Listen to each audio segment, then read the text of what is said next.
I hope that this connection doesn't mess me up. Okay, share on a page. Next. Coming to you live from bed rest. All right, you guys ready? Let's do it. Yeah, Carrie was frozen. I'm here.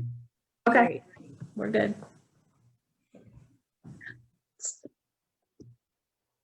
2020, 2021. Are we live yet? You're on mute. She's frozen. What? Phrases we hope never to hear again pretty soon, right? Welcome, everybody. We're live. Ask Me Anything every Thursday afternoon at 2 o'clock. Hop on and let us know your real estate questions. We've been emailing and posting on Facebook. We've got some questions that some of you guys have asked us queued up, but we will jump over and ask your questions if you want to ask them in the notes below. So Rhiannon, what have people been asking us this week? All right, so we've got some good ones. We've got some fun ones this week, actually.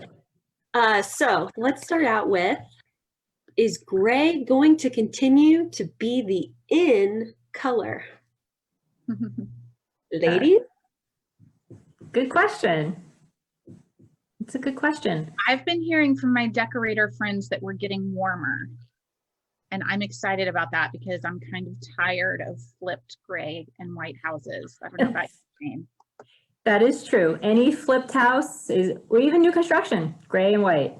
Yeah, kitchen and white quartz counters, agreeable, no, not agreeable. Yeah, agreeable gray. No, what's the gray color that everybody uses? It is agreeable. I can't think of it because you've said yeah.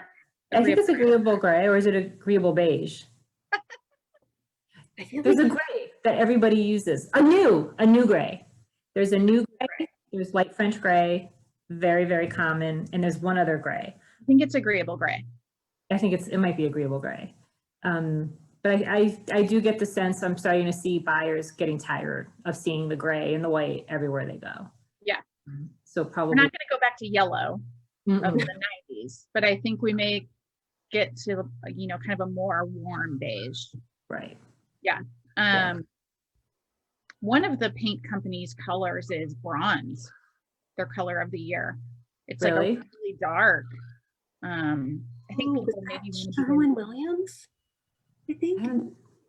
It's urban bronze. It might be Sherwin-Williams. They always release a color of the year, but I don't think when they release that color, they mean to say paint your whole house this color. Totally. Yeah. No, but like a warm accent wall, I think people are kind of wanting to get in their cave and be cozy. Yeah. They do months too. Right. They do. Right. So like for January, Sherwin-Williams color of the month is actually like a really dark gray. You know how people are doing like really, really dark accent walls, like dark rooms? Yep. Yeah, it's almost like I can't remember the name of the color now, but it's a really, really dark gray, almost black. So, yep, I'm seeing a lot of accent walls, and I'm seeing a lot of people paint the kitchen island a dark color that's different from the rest of the cabinets. Yes, I've noticed the same. It's nice. A deep blue. A deep blue, black, dark gray, like an accented island. Yeah. My cabinets are mixed white and navy blue. Your cabinets? Yeah. I like really that. turned out. Yeah, I like that. With copper fixtures. So I like that. Navy is. I like navy. Right now too. Yeah. All right. Yes, it is agreeable gray. Agreeable gray and accessible beige. That's the other one. The beige. Thank you. Accessible beige. Remember, accessible beige, agreeable gray. Those are the popular. Agreeable gray.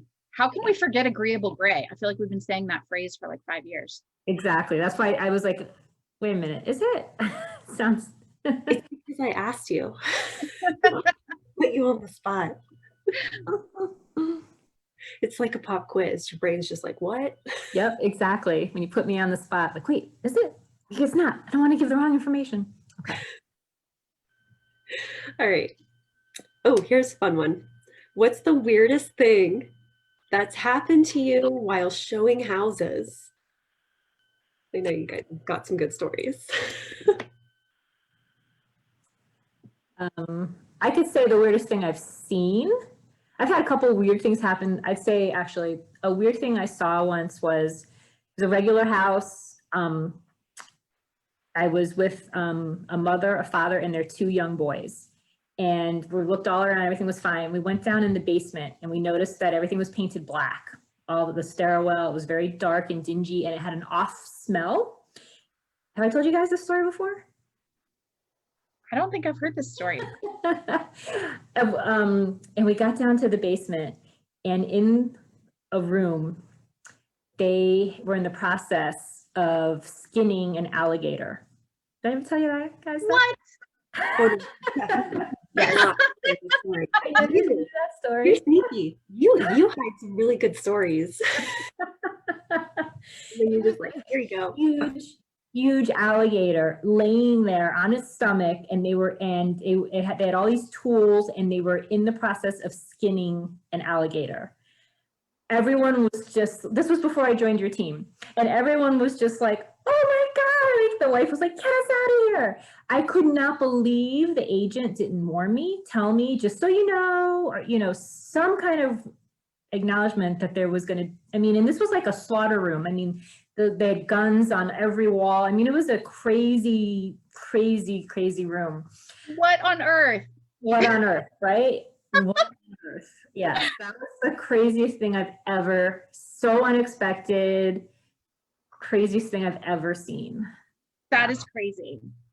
I can't top that at all. I can't even come close. That's what I was gonna ask. Like, can you even? I've walked in on plenty of pot smoking, and one time people having sex was horrifying and mortifying. You walked in on people having sex? Yes. Showing? Yes. It's awful. It was one of the worst days of my career. It was a rented house, and we knock on the door, use the lockbox, knock on the door. One of the roommates was sitting on the couch downstairs. This girl was just sitting there. And I was like, hey, I'm a realtor. I'm here to show the house. And she's like, great. She was real like, meh. And I was like, okay, super. So we're going to go and look around the house now. And she was like, kind of like, yeah, go for it. Could she have warned me that the other roommate was upstairs with his girlfriend? No mention of it. No, so we go upstairs and bedroom doors were closed. All of them were. You knock once and then you open it. Like, that's right. Right. We had made an appointment. Like, all the things were in place for this to not happen.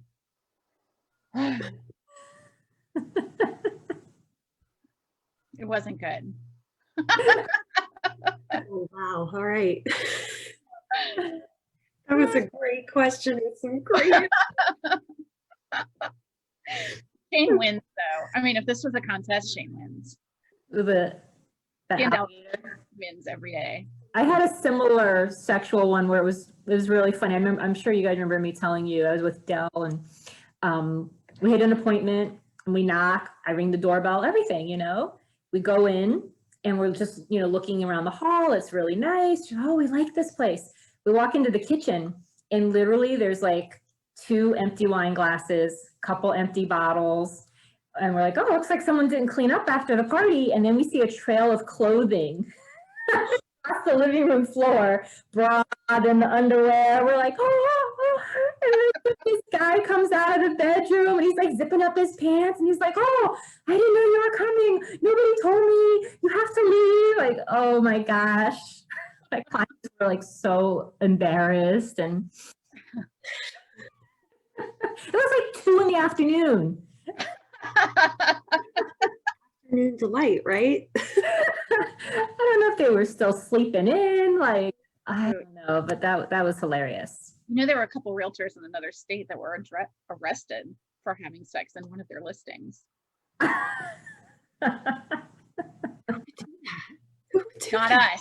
Not us. No, not us. In all seriousness though, surprise showings is kind of a problem for sellers, right? Yeah.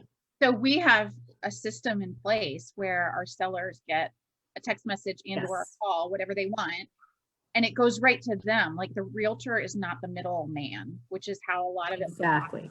That's a good point. call me the agent, and if I'm at my kid's soccer game and miss the call, I've got to call them later and set up the appointment. It's like all telephone game. Right. And it's Exactly. much more likely for that chain of communication to fall apart and people to not get the message about the showing. So Exactly. our seller, you will have caught in Right. this compromising Right. situation that we have been witness to. And that's exactly what happened in this situation. The realtor didn't want to be, the seller wanted an intermediary for some reason and wanted the agent to make the appointments for him. And so the agent had given me the okay to go, but forgot to tell the seller. So, my agent didn't tell me you were coming. Well, yeah, shouldn't be a middleman there for showings. Or I've had it that the seller just didn't check their voicemails. Mm-hmm. The agent had called and left a voicemail if Yeah. there was a showing, and the seller didn't check their voicemail yet, and then we show up and they're like, Yeah. surprise. Right. Yeah. In this Best case, case, they're literally. messy. Yeah. Worst case, they're having an afternoon delight. It's terrible.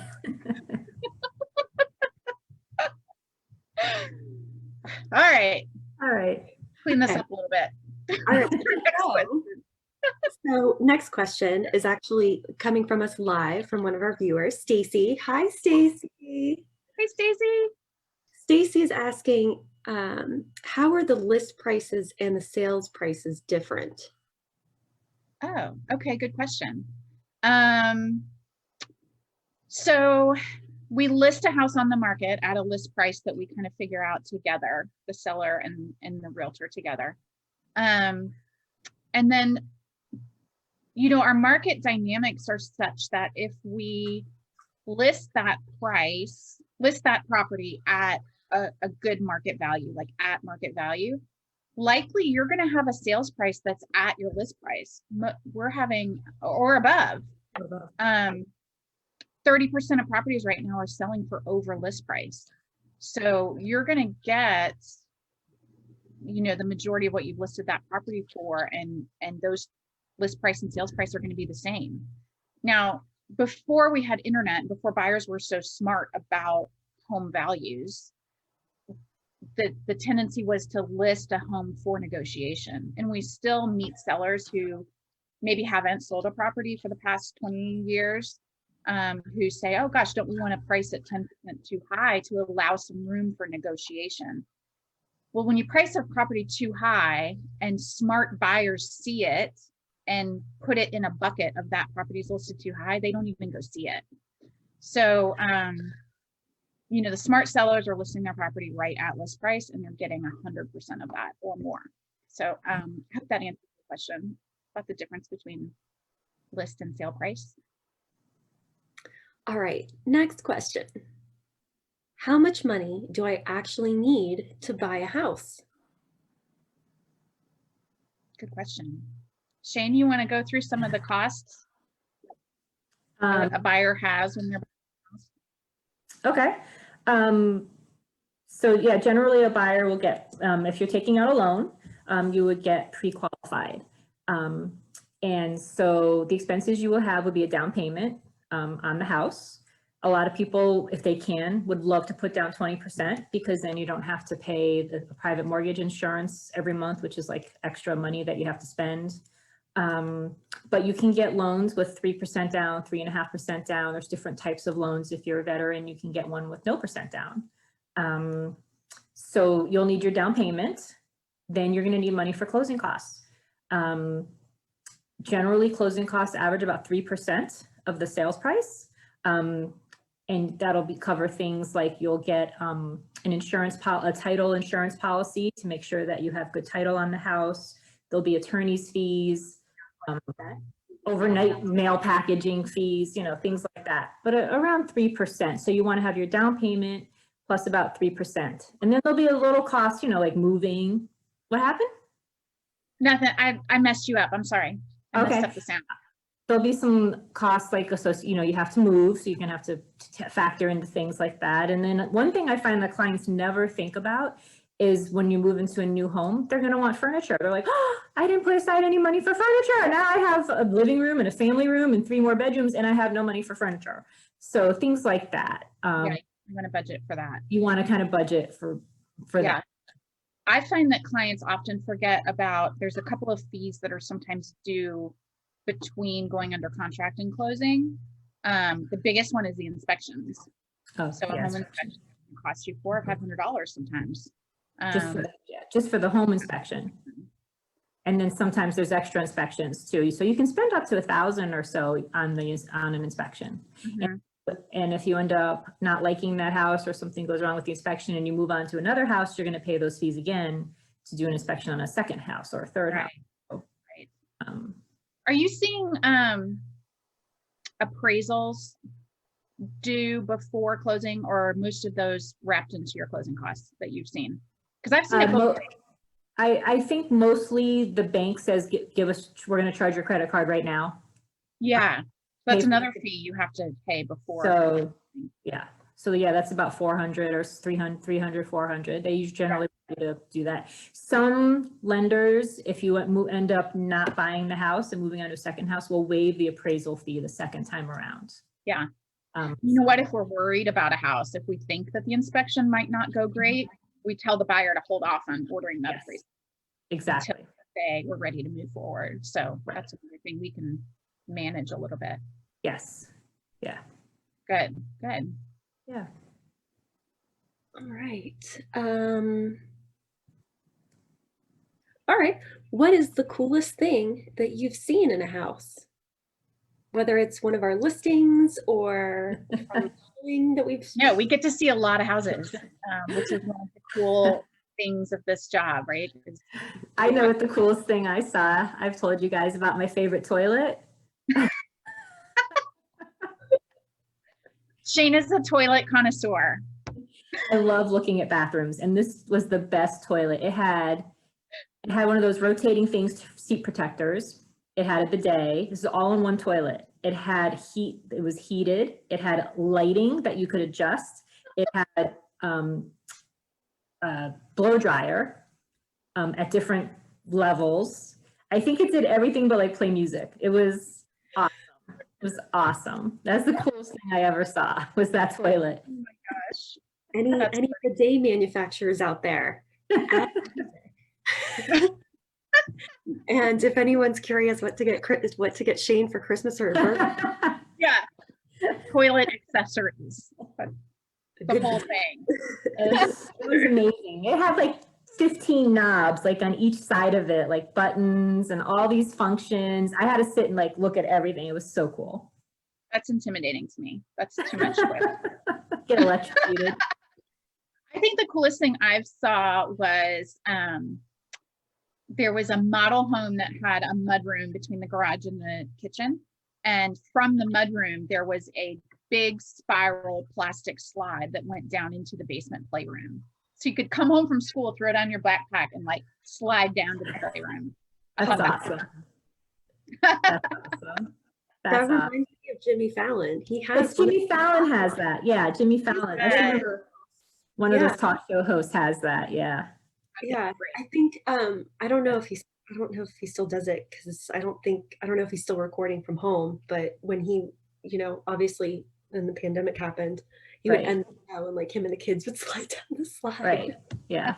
Same thing. That was Everybody awesome. needs a slide in their house. Yeah, there's some cool you can see cool features like that. Mm-hmm. Yeah. All right, Rhiannon, we probably have time for one more if we've got it. Okay. All right. Let's see. Okay. What are some things that sellers do that hurts their marketing instead of helping them? I just spent the whole 30 minutes on this one. We can finish it next week. Yeah, part 1. To be continued. Making it really hard to make an appointment. Yes, yeah. If it's like you have to call 24 hours in advance and leave a message here and make sure the dogs and too much. If it's Right. hard to make an appointment, The sellers lingering around while somebody's trying to see the house, or the Yes. listing agent hovering over as well. sellers think they might be helpful staying in the house and pointing out their favorite features of the house, but all it does is make the buyers uncomfortable. Yeah, not good. My buyers do not like it when we show up and the seller's there and wants to show them around, or it's even like, I'll just step right outside. Then you feel like they're hovering, they're judging how long you're there. Do we stay a long time? Do we not stay a long time? Yeah. Like, Well, and buyers, we need buyers to feel like they're in their home yes, in order to buy it. You know, I feel like I could live here. If they feel like they're visiting a house right. of somebody else's, they're not going to even picture themselves there. It's not, and they're not going to notice. They feel uncomfortable, so they don't really see. Yeah, it's too distracting for them to be in the Mhm. right mindset that they need to be in. Yeah. Figure that this could potentially be their home. Mhm. You know, one super easy thing I think a lot of sellers could do that would make a huge difference in how they're perceived is change their front door lock. How many times do you stand at the door and like fiddle with the lock and it doesn't quite fit and you're frustrated and you're, you know, like just replace it so it's nice and smooth. And that's just a great, you know, welcome. This lock was so easy. Yep. I've had a few lots where I can't get in and I've had to try the back door, and a few houses we could, Definitely. I'd say over time, there's probably been like 3 houses that we couldn't even get in because the key wouldn't turn, and I'm calling the agent, no, it works. Like, well, I can't get it to work. Yeah. Even if you eventually get in, your first impression is there's things that don't work well in this house. That's true. So that's in your mind. Like, I wonder what else doesn't work really well as you're That's walking true. through, right? Right. Don't have alligators in your basement. You're in the process of skinning. Don't do that. Taxidermy Anywhere in the house. in your house for sale is not a selling feature. Yeah, don't have taxidermy going on. That's not a great idea. But at least give somebody notice so people can Yes, which I guess leads to smells. Mm, I think some people cook in thinking that they're making the house smell homey, but really not really. And Glade plugins, just get rid of them. Really? You really think you don't like that? You can tell it's like forced, or I can tell it's forced and it gives me a headache. And I think there's a lot of people out there that are sensitive to artificial smells. And interesting. And some people tend to overdo it, which honestly, like for me, it would raise a red flag thinking, what are you trying to hide with so much? Yeah. And buyers say that out loud. I have had to say, well, I wonder why there's so many plugins in here. True. When maybe there wasn't a problem to begin with. The seller was just trying to be fancy and make it smell good. Right. Don't overdo it. Don't overdo it. Little goes along. That's true. Yeah. I'm sure we can list a million more. Maybe we'll have to continue this one. We can continue. But I like that. Awesome. It's a good question. It's been fun, you guys. I think we're butting right up against 30 minutes again. Oh, wow. I know. We're talking about real estate. Talk all day. We Especially funny stories. Sometimes we do. So we will see you guys again next week. Make sure you can DM us a question in the meantime. If you have something you want us to answer next week, make sure and send a message and we will put it on our list of things to answer. In the meantime, go enjoy the sunshine in Atlanta today, and we will see you guys again soon. Bye. Bye.